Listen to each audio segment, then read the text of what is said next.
Welcome to Startup Sparks. If you're an aspiring entrepreneur or already on your startup journey, avoiding common mistakes is key to your success.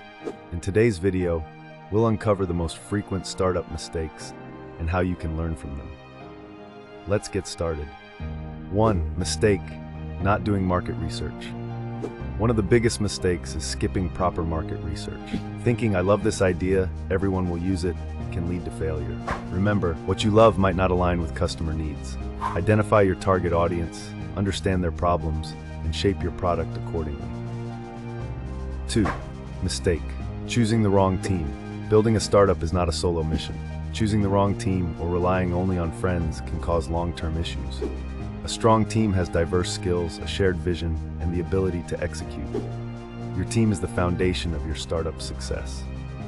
3. Mistake: poor financial management. Another major mistake is neglecting financial management.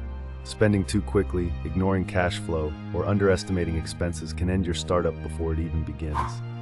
Track your finances carefully and create a sustainable budget to avoid running out of funds. 4. Mistake: waiting for perfection. "I can't launch until it's perfect." This mindset traps many founders.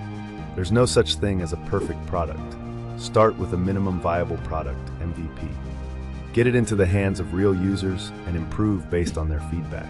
Launching now is better than waiting forever.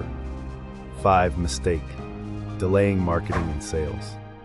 Building a great product isn't enough if no one knows about it. One common mistake is waiting too long to start marketing. Begin promoting your product early. Use social media, content marketing, and SEO to attract your first customers while you're still building. These are some of the most common mistakes in the startup world. The good news: you can learn from them and build a stronger business. If you enjoyed this video, don't forget to like, comment, and subscribe for more startup insights.